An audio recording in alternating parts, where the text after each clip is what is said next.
Assalamualaikum warahmatullahi wabarakatuh.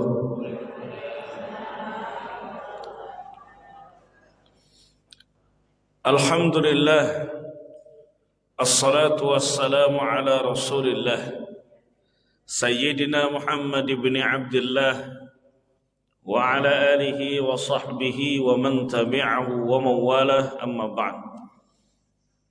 Yang kami muliakan para alim ulama, cerdik pandai, para tokoh-tokoh masyarakat. Yang besar tak dihimbau gelar, yang kecil tak disebut nama. Bapak Ibu jamaah Masjid Nurul Hasanah, para orang tua kami yang insyaallah dimuliakan Allah Subhanahu wa taala. Pada pagi yang berbahagia ini, insyaallah kita akan melanjutkan kajian tentunya di pekan kelima dari bulan Oktober. Mungkin ini kali kedua saya silaturahim di masjid kita ini. Bapak Ibu yang dirahmati Allah Subhanahu wa taala. Dalam hadis riwayat Imam Tirmizi di dalam jami'nya, beliau meriwayatkan satu hadis Nabi sallallahu alaihi wasallam, "Idza fasada ahlus Syam fala khaira fikum." Kalau rusak penduduk negeri Syam, hancur penduduk negeri Syam, tak ada kebaikan bagi kalian. Mana yang dimaksud dengan Syam? Syam itu sekarang terbagi menjadi 4 negara. Yang pertama tidak lain adalah Suriah, atau kita sering sebut dengan Syria, tempat Imam Nawawi dimakamkan. Banyak ulama-ulama besar yang ada di Syria. Ada Syekh Ramadan Al-Buti rahimahullah yang meninggal, yang wafat di bom ketika menyampaikan kajian di dalam masjid. Ada Syekh Wahbah Zuhaili rahimahullah, pakar dari perbandingan mazhab, yang punya kitab Tafsir Al-Munir, yang punya kitab Al-Fiqhul Islami wa Adillatuhu. Kemudian banyak ulama-ulama lainnya yang lahir dari negeri Syam. Selain daripada Syria, ada Lubnan atau Libanon, juga bagian daripada Syam. Selain daripada Libanon, ada Al-Urdun atau Yordania. Dan yang terakhir adalah Filistin, atau dalam logat kita atau bahasa kita Palestina. 4 yang merupakan bagian daripada Syam: Syria, Libanon, Yordania, Palestina. Nabi sallallahu alaihi wasallam pernah 2 kali berangkat ke Syam. Akan tetapi yang satunya belum sempat beliau sampai ke Syam, hanya di perbatasan saja. Karena beliau saat itu berusia 12 tahun, dibawa oleh pamannya Abu Talib, berniaga ke Syam. Ketika di perjalanan jumpa dengan seorang pendeta. Nama pendeta itu adalah Bahira. Bahira adalah pendeta yang tidak menikah. Dia hanya fokus di gereja saja, menanti kedatangan Nabi yang terakhir. Oleh sebab itu Bahira ketika berjumpa dengan Abu Talib beserta keponakannya Muhammad, lalu dia menyuruh untuk Abu Talib membawa kembali keponakannya itu ke kota Makkah Al-Mukarramah. Apa sebab? Sebab dia khawatir nanti orang-orang Yahudi yang ada di Syam akan membunuh seorang anak ini yang berusia 12 tahun.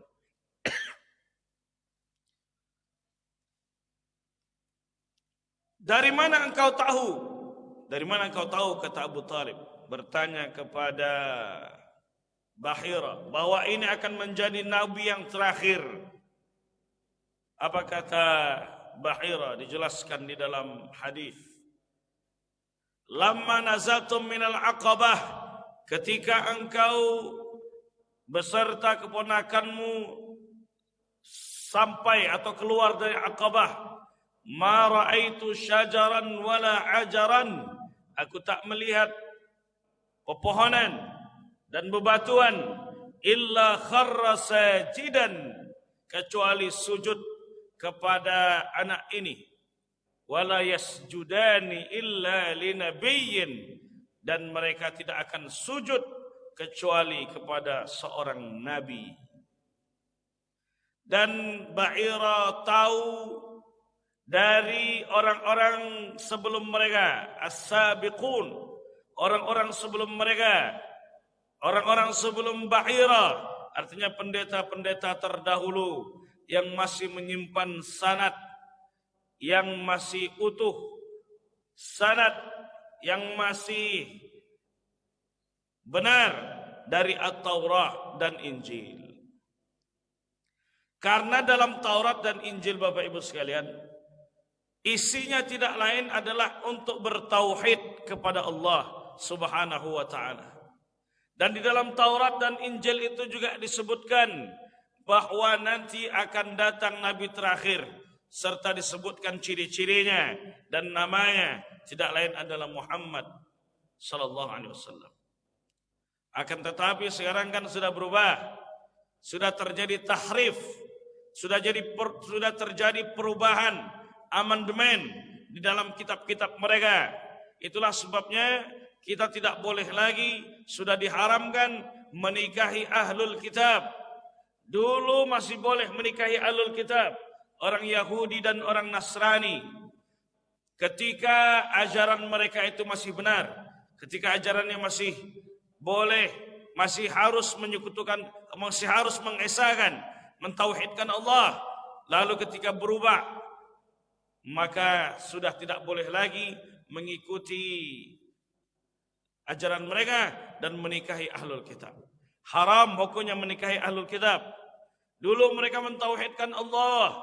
Ketika masa Nabi Isa alaihissalam, mereka diajak untuk mentauhidkan Allah. Lalu sekarang mereka menganggap bahwa Allah itu adalah bagian daripada Trinitas. Tuhan Bapa, Tuhan Anak, Ruhul Kudus. Sedangkan Allah menegaskan dalam Al-Quran, laqad kafara alladhina qalu innallaha thalithun thalatha. Kafirlah orang yang mengatakan Allah itu bagian daripada Trinitas, Tuhan Anak, Tuhan Bapa, Roh Kudus. Mereka meyakini bahwa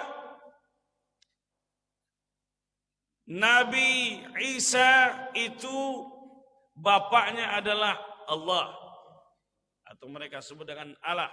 Sebab Siti Maryam punya anak tapi tidak punya suami.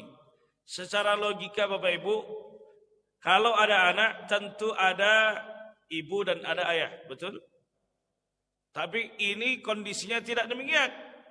Nabi Isa punya ibu tapi tidak punya ayah.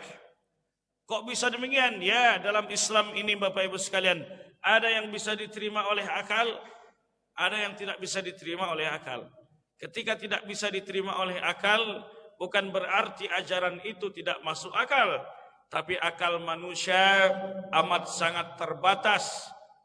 Mana bisa seseorang berangkat ke langit yang ketujuh, ke Sidratul Muntaha, hanya dengan satu malam saja, dengan menggunakan sebuah kendaraan dari seekor hewan bernama buraq. Kalau kita mencoba untuk melogiskan hal tersebut, maka tak akan masuk akal. Oleh sebab itu yang tak bisa masuk akal itu hanya bisa diterima oleh iman. Siti Maryam menginginkan punya anak, bermunajat di hadapan Allah. Lalu Allah perintahkan kepada Siti Maryam, wa huzzi ilaiki bi jiz'in nakhlati tusaqit alayki rutaban janiyya. Bahwasanya guncangkan pokok kurma itu wahai Maryam, lalu jatuhlah rutab. Rutab itu artinya kurma muda. Yang sekarang kuning sering dipakai untuk program hamil, itu namanya rutab. Kalau dalam Al-Quran kurma itu nakhlah. Kalau dalam hadis kurma itu tamrah, tumur. Tapi kalau dalam keseharian orang Mesir menyebutnya dengan balah. Sedangkan rutab kurma yang masih muda.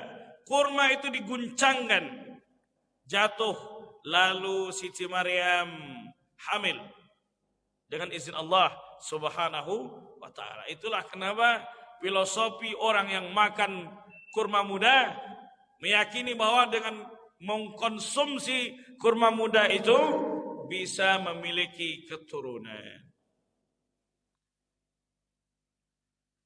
Dan kurma itu tidak lain adalah ada di musim panas, tidak ada di musim dingin. Kapan musim dingin?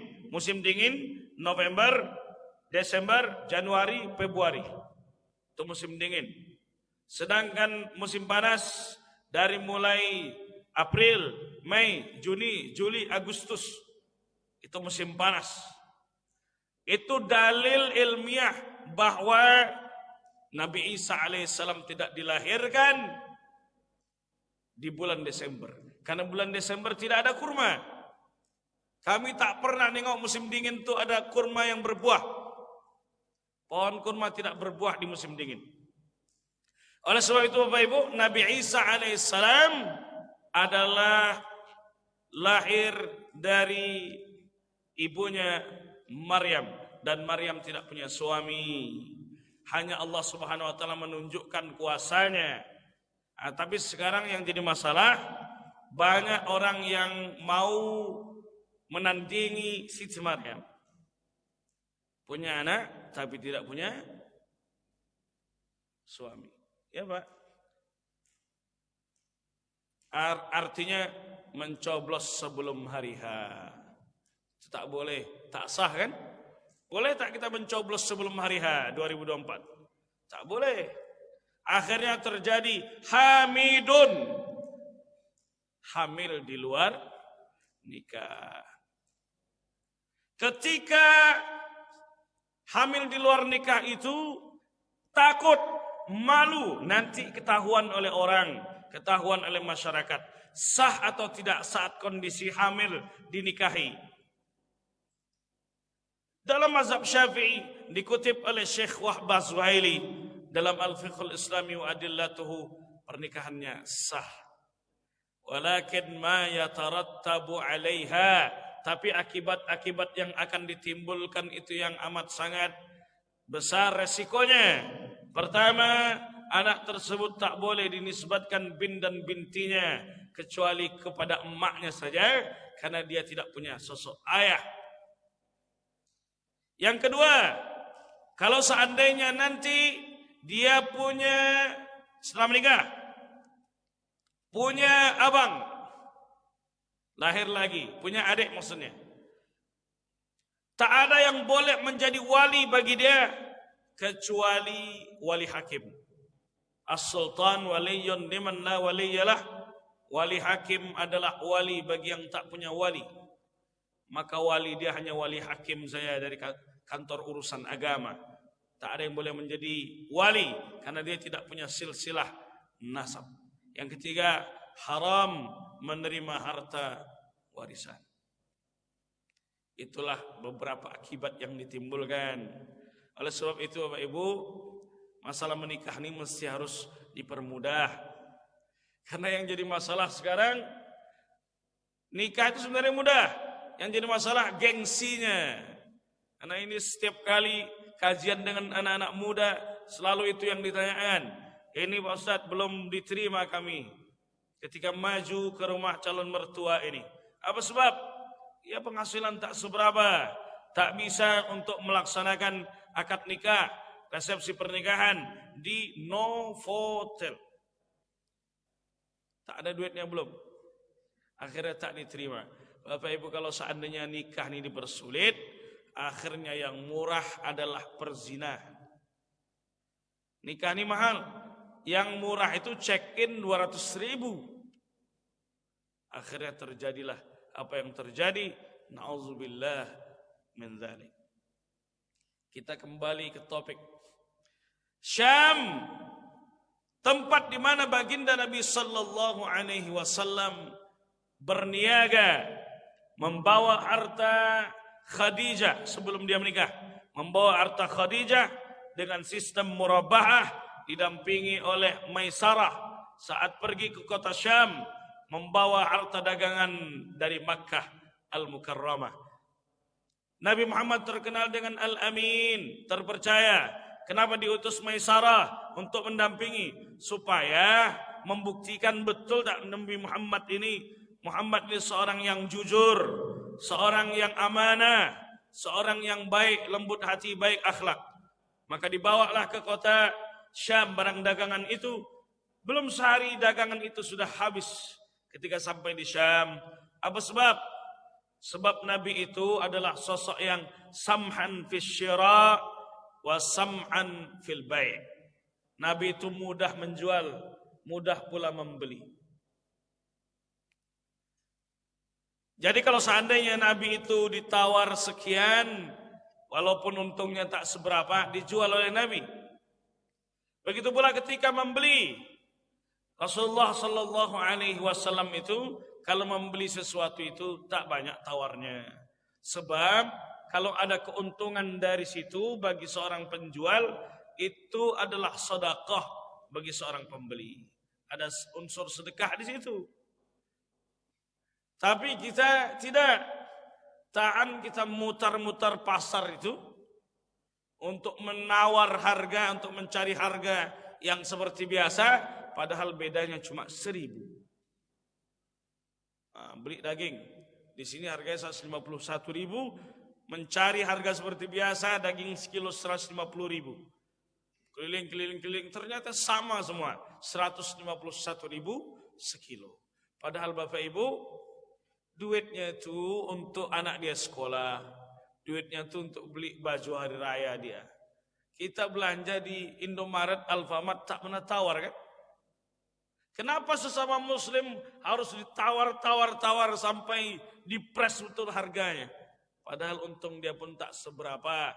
Kalau seandainya ada kelebihan dalam jual beli itu, ribhun, keuntungan, maka itu dikenakan sebagai sedekah bagi saudara kita. Bapak Ibu yang dirahmati Allah Subhanahu wa taala, Syam kota yang amat sangat diberkahi oleh Allah Subhanahu wa taala. Alasannya, di antara alasannya, di situ ada salah satu yang menjadi kiblat pertama umat Islam, yang menjadi tanah yang diberkahi oleh Allah, sehingga Allah memilih Palestina, tempat dilahirkannya para nabi dan rasul. Di sana ada Masjidil Aqsa, yang merupakan kiblat pertama umat Islam sebelum pindah ke Masjidil Haram. Bagi yang pernah haji dan umrah, tentunya lewat ke Masjid Qiblatain, Masjid dua kiblat, tapi tidak bisa berhenti di situ, sebab di situ memang tidak disediakan tempat parkir.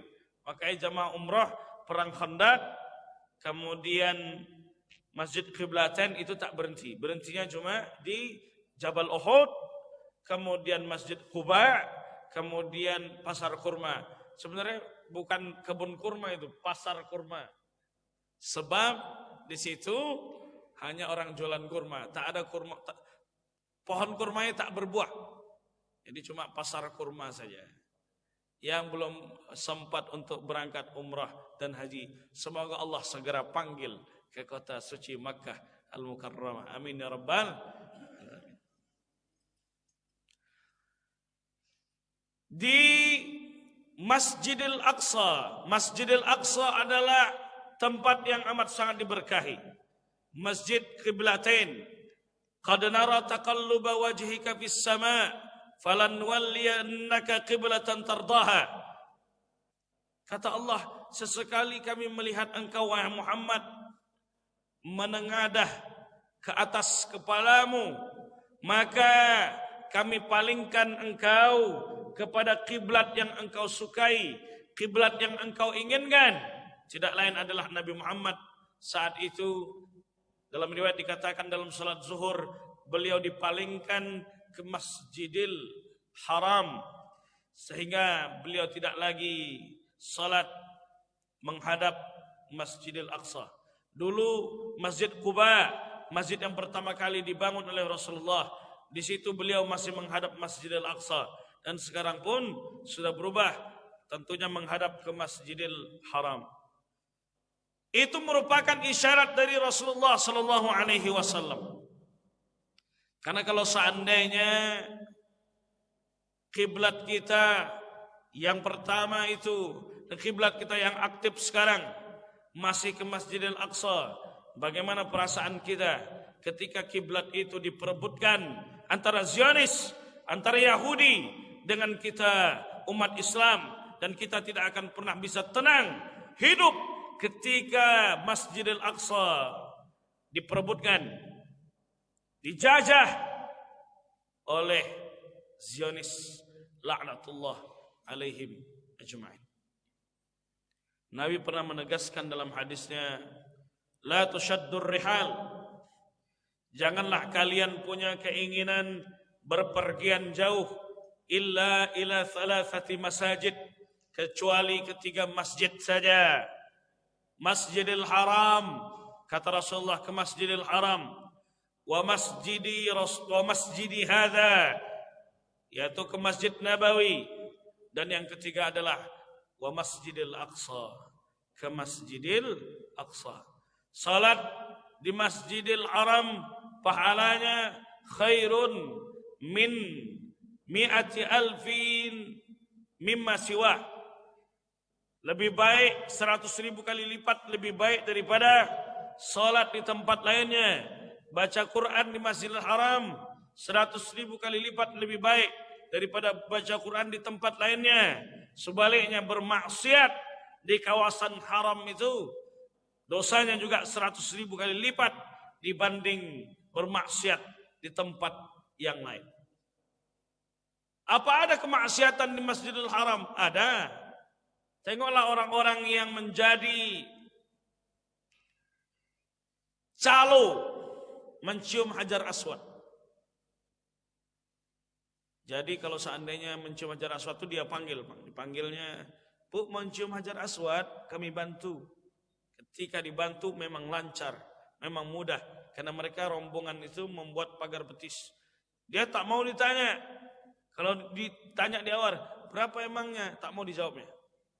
Dan mereka memang tidak, biasanya memang tidak akan memberitahu apakah bayar atau tidak. Nanti setelah mencium Hajar Aswad, barulah dia katakan, Bu, 3 juta rupiah, ditunggunya, dikawalnya sampai hotel.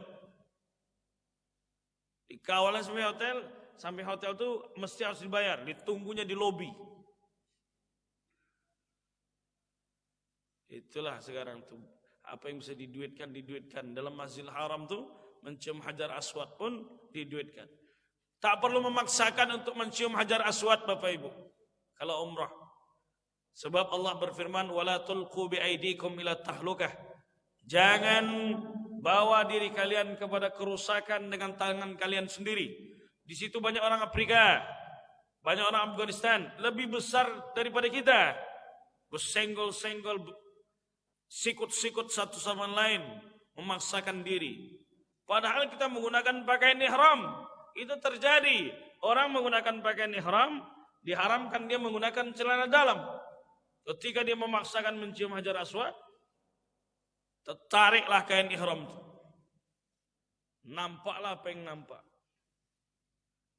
Oleh sebab itu, kalau seandainya umrah tak pernah memaksakan mencium Hajar Aswad.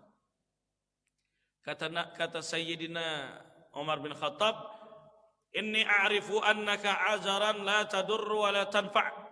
Aku tahu engkau ini batu, engkau tidak bisa memberikan manfaat, tidak juga bisa memberikan kemudaratan.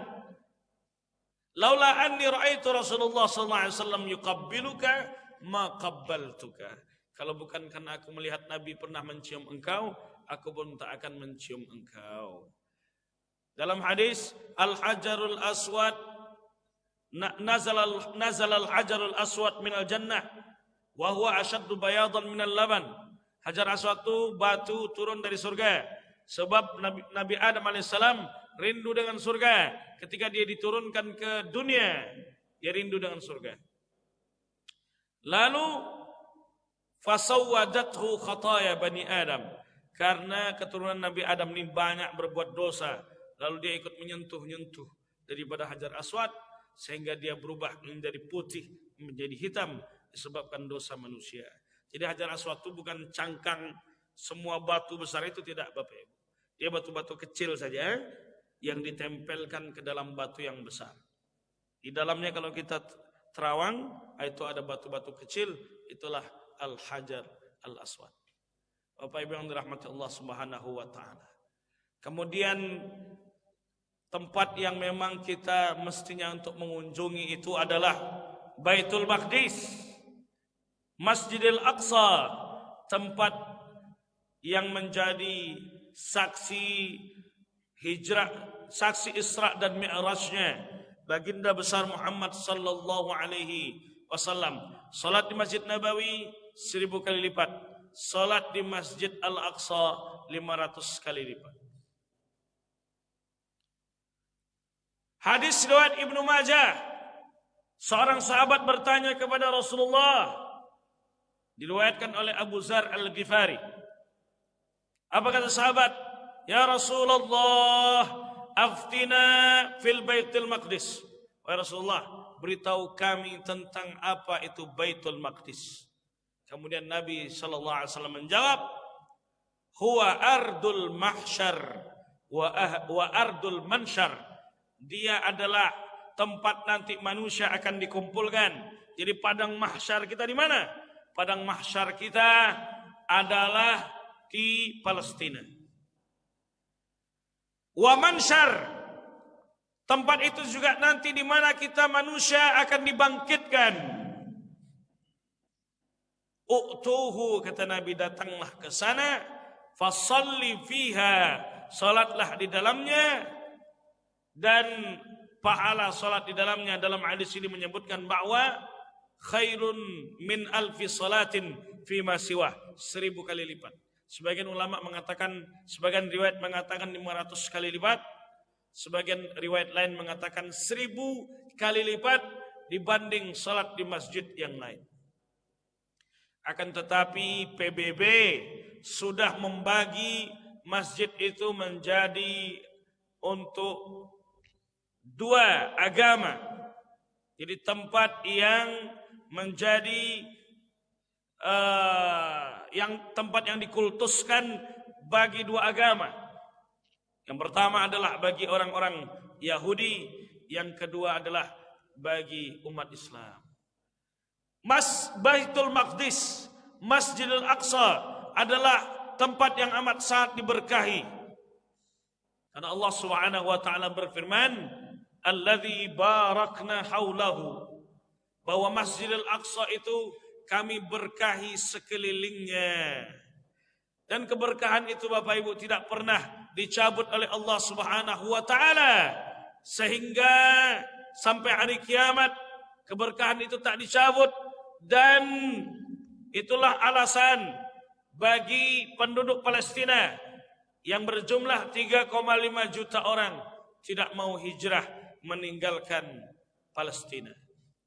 Padahal mereka sudah dibombardir, rumah hancur, listrik diputus, air diputus, logistik makanan tak ada, internet tak ada, anak dibunuh, ayah ibu dibunuh, masjid dihancurkan, rumah sakit dihancurkan.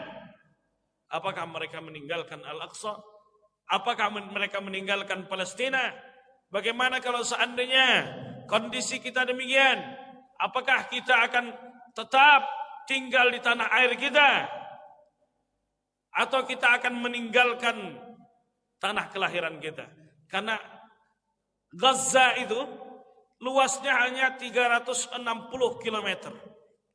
Dan 360 km itu sudah dipagari perbatasannya oleh Israel.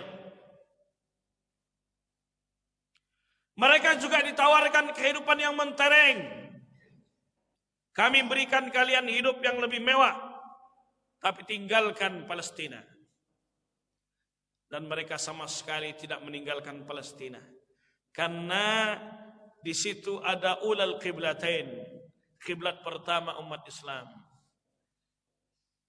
Dalam hadis Nabi SAW ditanya oleh sahabat kepada Nabi, "Ya Rasulullah, wahai Rasulullah, ayyu masjidin wudi'a al-awwal?" Masjid apa wahai Rasulullah yang pertama kali didirikan? Kata Nabi SAW, Masjidil Haram. La summa ayyun, lalu apa ya Rasulullah? Yang selanjutnya yang didirikan tidak lain adalah Masjidil Aqsa. Kam bainahuma, berapa jarak di antara keduanya? Kata Nabi, arba'una sanatan, 40 tahun. Jarak antara Masjidil Haram dengan Masjidil Aqsa yang tidak lain adalah 40 tahun jarak pembangunannya. Bapak Ibu yang dirahmati Allah Subhanahu wa taala, oleh sebab itu alasan paling utama mereka tidak meninggalkan Palestina karena di situ ada kiblat pertama umat Islam. Dulu Nabi SAW Isra dari Masjidil Haram ke Masjidil Aqsa. Pertanyaannya, kenapa baginda Nabi SAW saat beliau Isra itu tidak langsung dari Masjidil Haram ke Sidratul Muntaha? Kenapa harus singgah dulu ke Masjidil Aqsa? Jawabannya di dalam Al-Quran jelas, linuriyahu min ayatina, untuk memperlihatkan sebagian daripada tanda-tanda kebesaran kami.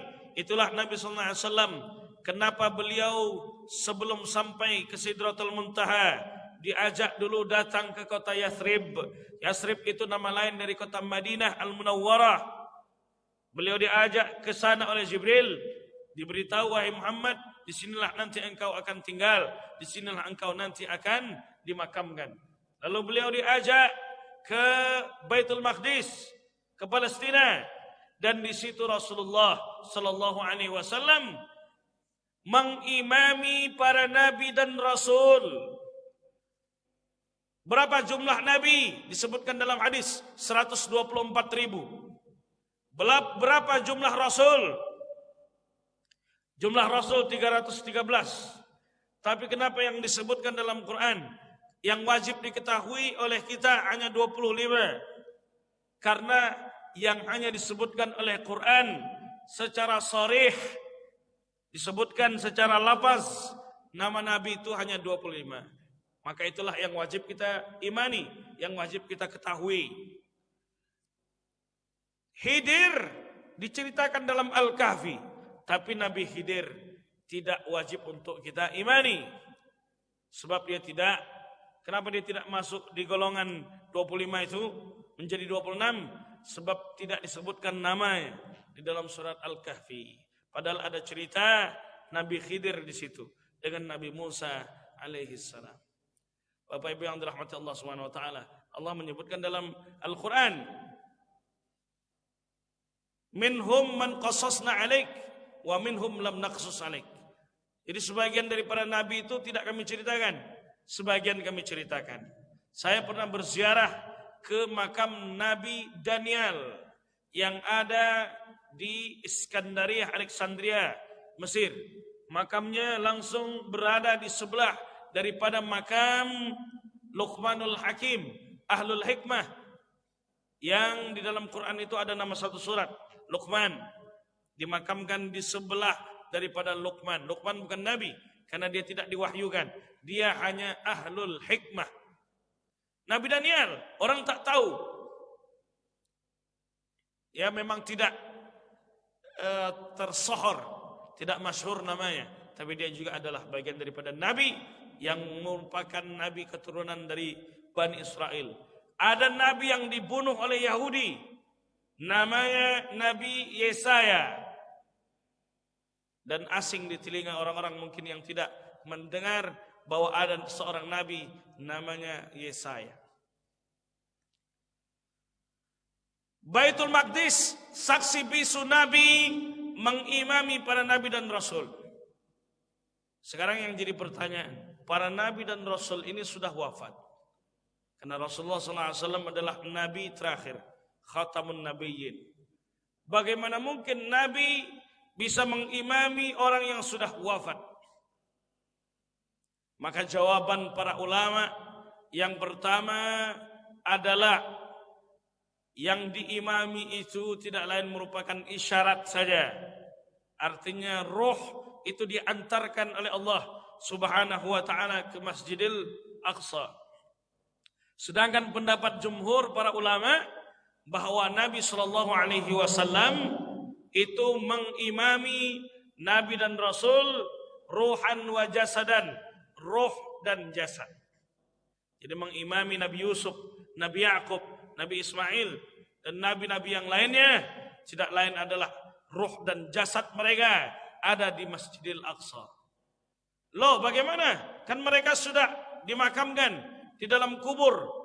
Nabi menegaskan dalam hadisnya, "Innallaha harrama 'alal ardi an ya'kula ajsadal anbiya." Allah mengharamkan kepada tanah, kepada bumi untuk memakan jasad para nabi dan rasul sehingga jasad mereka itu masih utuh. Bagaimana dengan roh? Roh memang urusan Rabb kita. Wa yas'alunaka 'anir ruh, qul ar-ruhu min amri rabbi. Mereka bicara kepada engkau, bertanya kepada engkau tentang roh, wahai Muhammad, katakanlah roh adalah urusan Tuhanku. Tapi kita tahu bahwa Allah Subhanahu wa taala adalah Tuhan yang Maha menghidupkan, yang Maha mematikan. Dialah yang mematikan, Dia juga yang menghidupkan. Sebentar bagi Allah untuk memasukkan roh ke dalam jasad para nabi dan rasul. Sedangkan menciptakan langit dan bumi 6 hari 6 malam mudah bagi Allah. Menciptakan bumi ini tanpa tiang, menciptakan langit tanpa tiang mudah bagi Allah. Apalagi sekedar memperjalankan hambanya dari Masjidil Haram ke Masjidil Aqsa, kemudian ke Sidratul Muntaha. Apalagi hanya untuk meniupkan roh seorang hamba ke dalam jasadnya kembali. Apalagi hanya untuk menjadikan seorang hamba Siti Maryam hamil, punya anak. Dan itulah di antara bentuk kekuasaan Allah, kebesaran Allah Subhanahu wa taala. Perempuan itu punya rahim. Rahim itu diambil dari salah satu nama-nama Allah Subhanahu wa taala.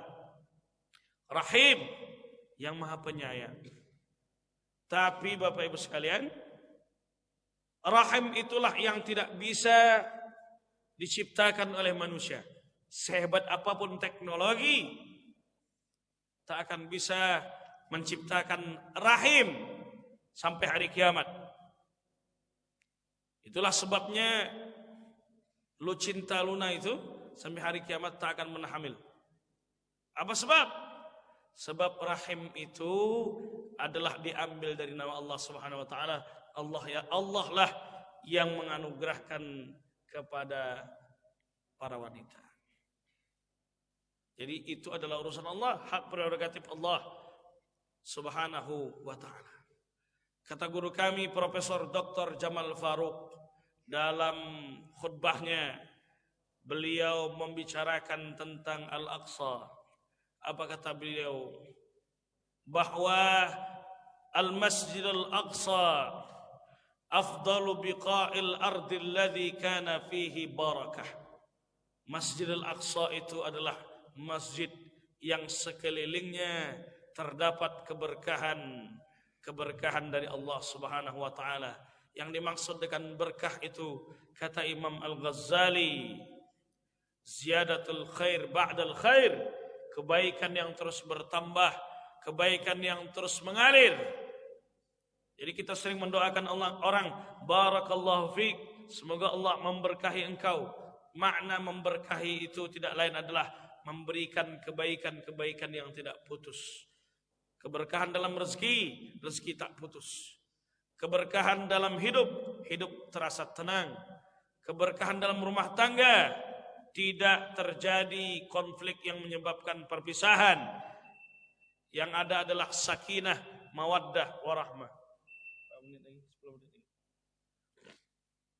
Kemudian keberkahan pada anak menjadi anak yang saleh. Itulah yang dimaksud dengan berkah. Keberkahan dalam hidup menyebabkan seseorang tenang, seseorang merasa bahagia, walaupun harta tak seberapa, akan tetapi karena dia menjaga makanan dari sesuatu yang haram, karena dia senantiasa menolong orang lain, melakukan kebaikan-kebaikan dalam hidup, maka dia selalu dinaungi dengan keberkahan-keberkahan. Akhirnya menjadi tenang. Berapa banyak orang yang harta benda melimpah, tapi hatinya sempit, tak pernah merasa tenang.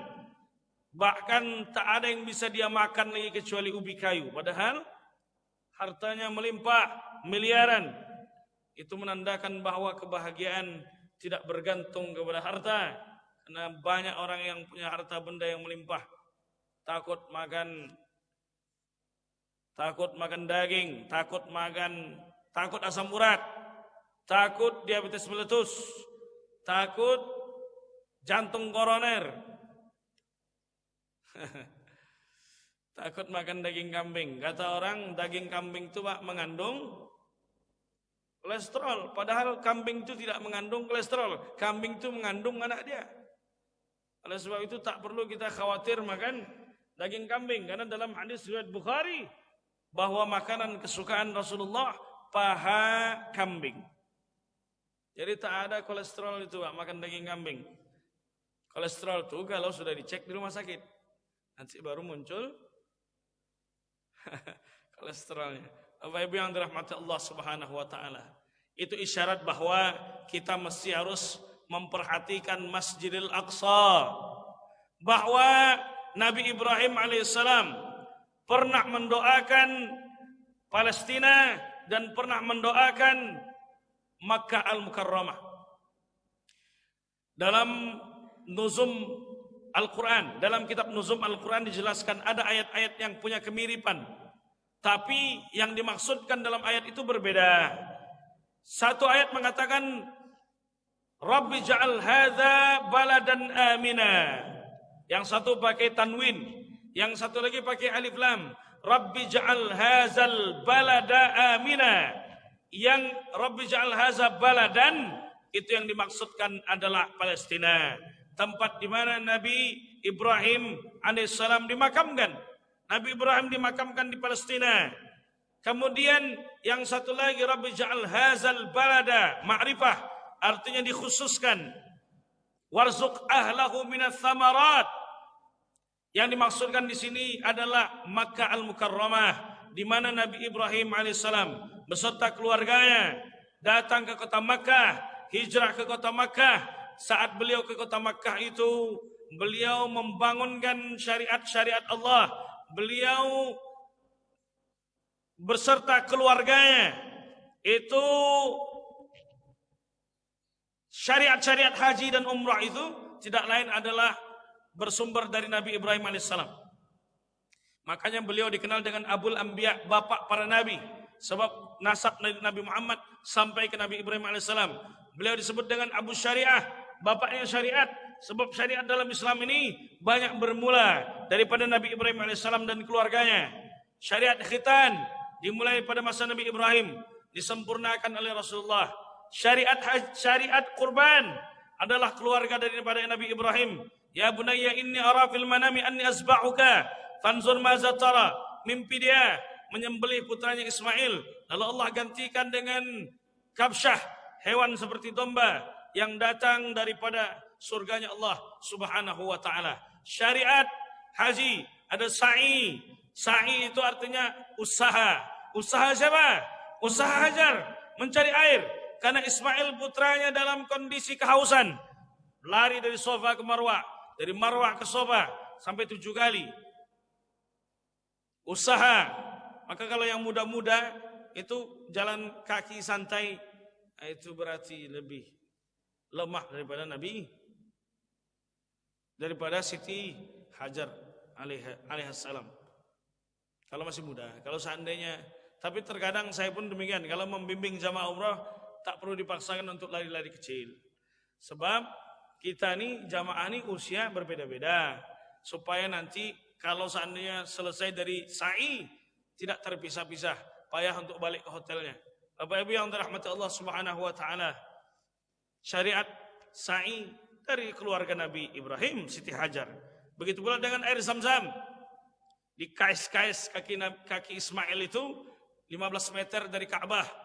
Disitulah di bawahnya itu ada sumur Zam-Zam. Lalu keluar mata air.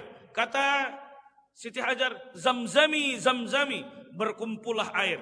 Air yang berkumpul itu disebut dengan Zam-Zam. Begitu pula dengan Ka'bah. Ka'bah itu yang mengangkat pondasinya adalah Nabi Ibrahim, tapi mulai dibangunnya adalah pada masa Nabi Adam alaihissalam. Wa iz yarfa'u Ibrahimul qawa'ida minal bait wa Ismail. Ingatlah ketika Ibrahim alaihissalam mengangkat pondasi, jadi bukan membangun dari awal, akan tetapi mengangkat pondasi. Karena pada masa Nabi Nuh alaihissalam pernah terjadi banjir bandang dan membuat Ka'bah itu runtuh sebagian daripada bangunannya. Kemudian karena tak ada tangga, naik di atas batu. Ketika naik di atas batu, dengan izin Allah, batu itu lunak seperti semen baru kering. Semen belum kering. Akhirnya itulah yang menjadi tapak, bekas tapak Nabi Ibrahim alaihissalam saat mengangkat pondasi Ka'bah, namanya Maqam Ibrahim, tempat berdiri Nabi Ibrahim alaihissalam.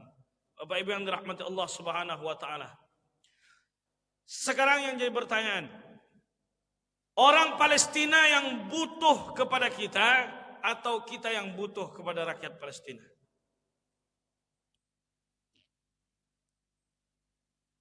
Orang Palestina tak butuh kepada kita.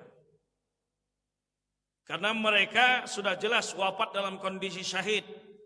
Saya tengok kemarin tulisan salah satu rakyat Palestina mengatakan, kabarkan kepada umat Islam, kabarkan kepada pemimpin dunia, khususnya di dunia Islam, jangan sholat gaib, jangan sholat jenazah kepada kami. Jangan sholatkan kami jenazah, sholat jenazah, sebab kami masih hidup dan kalianlah yang sudah mati. Karena dunia tidak bisa berbuat apa-apa untuk Palestina. Semuanya tunduk kepada Israel.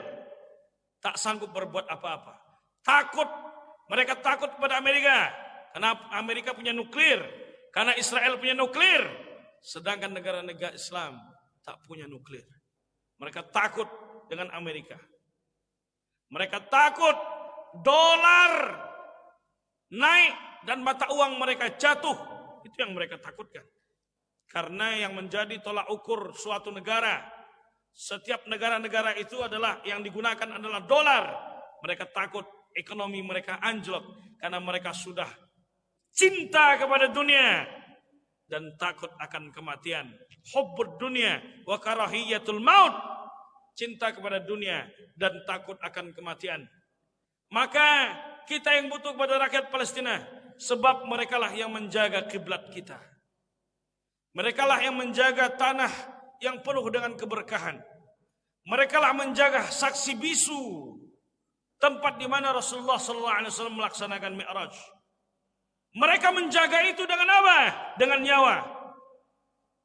Jadi menyaksikan mayat-mayat bergelimpangan itu hal biasa menurut mereka. Ada seorang ibu, dia teriak-teriak,